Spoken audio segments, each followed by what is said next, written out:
সে কারণ হচ্ছে আপনার চুলা যদি অপরিষ্কার রাখেন, বার্নার যদি ময়লা হয় আগুনটা বেগ আসবে। এই দেখেন কেবলটা পড়ে যাবে, কেবলও পড়ে যেতে পারে, আবার সাদা পাথরটাও পড়ে যেতে পারে। কেবলটা যদি পড়ে যায় ওইটাও চেঞ্জ করা যায়। কেবল চেঞ্জ করতে গেলে আপনার মেশিনটা আগে অবশ্যই খুলতে হবে, কোলে তারপর হচ্ছে কেবলটা চেঞ্জ করতে হবে। মেশিনটা আগে কোলে নিব। যারা হচ্ছে আমাদের ইউটিউব চ্যানেল প্রথম দেখতেছেন অবশ্যই লাইক দিয়ে দিবেন, চ্যানেলটা সাবস্ক্রাইব করতে বলবেন না। আমরা চেষ্টা করি সবসময় আপনাদের জন্য নতুন ভিডিও নিয়ে আসার জন্য। আমি আগে জাস্ট কোলে নিব। আপনারা যখন পুরাতন চুলা খুলবেন, এখানে একটা সার্ভিসিং করতে গেলে অনেকগুলো সমস্যা পাবেন। এটাতে অটো নষ্ট হয়েছে, প্লাস আরও কী সমস্যা আছে, প্রবলেম আছে, এগুলো আমি করার চেষ্টা করব। দেখেন এখানে অনেক দিন ফেলে রাখার কারণে এখানে অনেকগুলো ময়লা দেখাচ্ছে। আমি এই মেশিনের মধ্যে অনেকগুলো ময়লা জমে গেছে। কারণ হচ্ছে এটা আপনারা যখন চুলা কয়েক বছর ফেলে রাখেন তাহলে হচ্ছে এগুলা হচ্ছে পাইপ থেকে অনেকগুলো ময়লা এখানে চলে আসে। কেবলের ব্যাটারিটা খুলে নিব।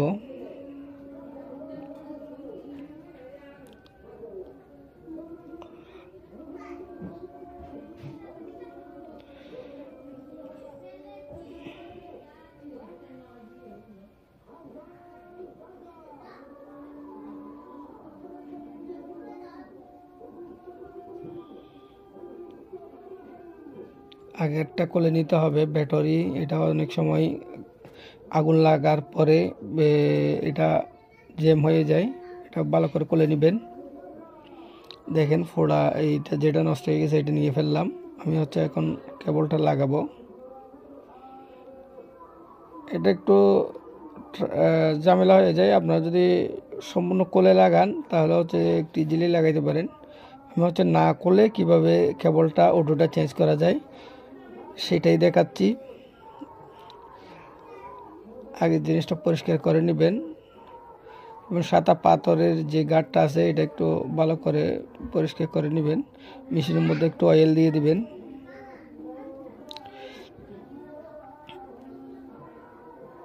দেখেন এখন দেখেন মেশিনটা একেবারে লক হয়ে গেছে, কারণ এটা অনেকদিন ফেলে রাখা হয়েছে, যার কারণে জ্যাম হয়ে গেছে। আমি জ্যামটা কিভাবে খুলে দেখেন। আপনি না খুলে, মেশিন না খুলে কীভাবে জ্যাম খুলে আমি অন্য ভিডিওতে দেখাইছি এই জিনিসটা। এটা হচ্ছে ধীরে ধীরে কেরোসিন দিয়ে আস্তে আস্তে হালকা বাড়িয়ে দিতে হবে, তাহলে হচ্ছে যে মেশিনের লকটা খুলে যায়। এখানে জোরাজুরি করা যাবে না, জোর করে যদি আপনি খুলতে যান জিনিসটা ভেঙে যাওয়ার সম্ভাবনা থাকে। আমি আগে কেবলটা লাগাই নিব, একটু অয়েল দিয়ে একটু জমিয়ে রাখবো। এটা লক হয়ে গেছে। এটা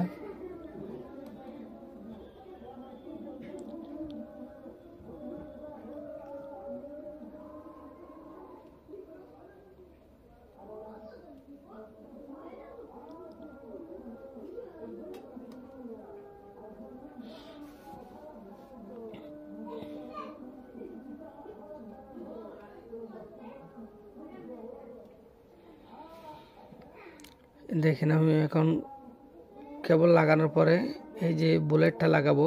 বুলেটটা লাগানো একটু সাবধানে লাগাইতে হবে, কারণ হচ্ছে স্প্রিংটা চাপ দিয়ে লাগানোর সময় স্প্রিংটা হারাই যেতে পারে, সেজন্য একটু লাগানোর সময় সেফলি লাগাবেন।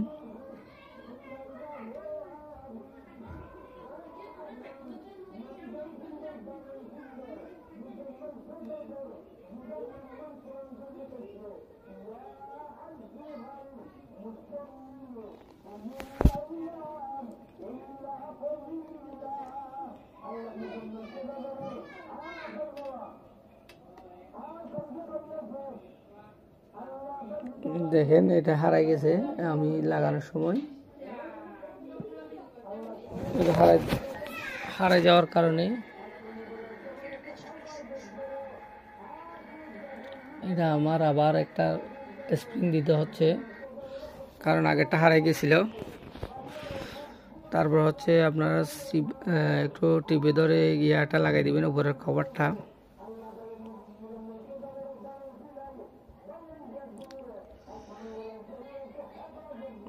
ভালো করে টাইট করে দিবেন।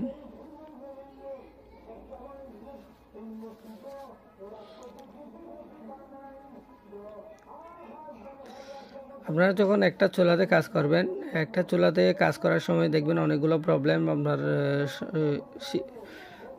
এসে যাবে। এই প্রবলেমগুলো আপনারা শিখে ফেলতে পারবেন। এখানে আমি অটোটা প্রবলেম ছিল, অটোটা কাজ করতে গিয়ে হচ্ছে যে আমার মেশিনটা লক খুলতে হলো এবং বার্নারটাও ওয়াশ করব। দেখেন একটা চুলাতে অনেকগুলো কিন্তু কাজ চলে আসছে। অটো ঠিক হয়ে গেল। আমি এখন ফায়ার করে দেখব অটোটা ফায়ার করে কিনা ঠিকভাবে।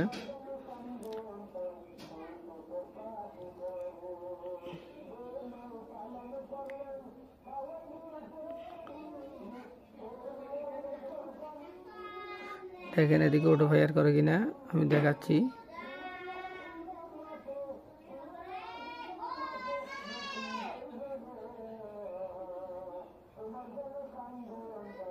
এই যে দেখেন অটো ফায়ার করতেছে। কাজগুলো যখন আপনারা একবার দুবার দেখবেন আর প্র্যাকটিক্যালি যখন একবার দুবার করবেন ইজিলি পারবেন। আমি এই ওয়াশারটাতে একটু অয়েল লাগাই নিব। এখন হচ্ছে মেশিনের মধ্যে পাইপটা ফিটিং করে দিব। আমার কাজ হয়ে গেছে।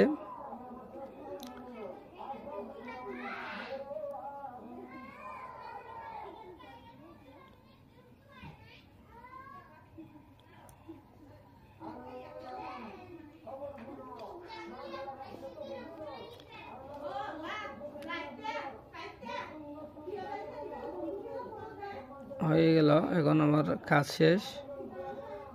স্ক্রুটা আমি ফিটিং করে দিব, তারপর হচ্ছে বার্নারটা ফিটিং